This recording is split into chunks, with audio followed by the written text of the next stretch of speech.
Psych2Go is a digital media organization that raises mental health awareness by presenting psychological topics in a digestible and relatable manner.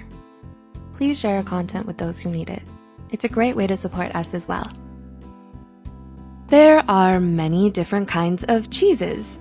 You walk into any given grocery store and there it is, the long, daunting shelf of cheeses. There's orange cheddar, white cheddar, mozzarella, parmesan, provolone, Colby Jack, and the list goes on. All you need is cheese for tonight's dinner. But this is turning out to be the hardest decision of your life. If you can relate to this, or a situation less ridiculous but similar to this, you're probably an overthinker. Many of us are guilty of being overthinkers, and there's nothing wrong with that. But here's a list of 7 things that overthinkers can relate to. 1. Overthinkers apologize too much. Before you're even sure if something is your fault, you're already apologizing for it. This leaves you feeling vulnerable and exposed to more trouble. Like, for example, taking the blame for every situation may cause others to take advantage of you. Overthinkers tend to want to smooth over the rough patches, but sometimes it can cause more trouble than it's worth. 2. Overthinkers relive embarrassing past experiences in their heads.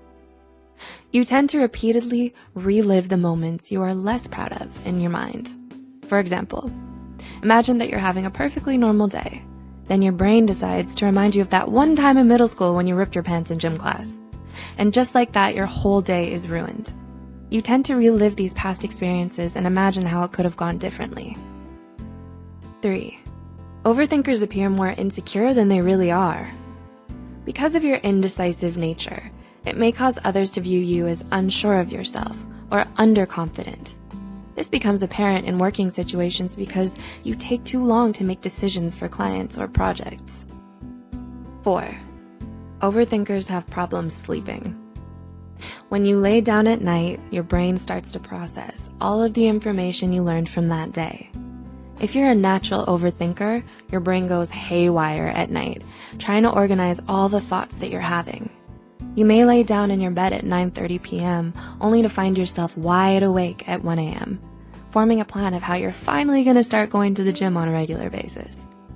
A study published in May 2003 states that there is a direct link between rumination, or overthinking, and negative emotions and thoughts.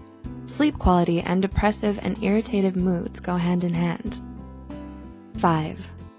Overthinkers worry about making others happy. You often disregard your own desires for the sole purpose of satisfying someone else. You may repress your own opinions so as not to contradict someone else. You constantly make decisions based on how other people would react to them, rather than what is best for you. 6. Overthinkers always need a second opinion. It's hard for you to make a decision on your own. You may spend hours in the department store because you're taking pictures of every outfit and sending it to all your friends for their input. It may be difficult for you to make even simple decisions without consulting an outside source. 7. Overthinkers spend time worrying about things they have no control over. Whether you like it or not, there are always going to be things in the world that you have no control over. In fact, most things fall into that category. If you're an overthinker, you tend to lose sleep over things that are completely and utterly uninfluenced by you. It's okay to accept that some things are out of your reach.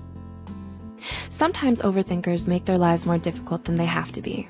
A study published in September 2008 titled Rethinking Rumination states that there is a strong relationship between overthinking and mental illness.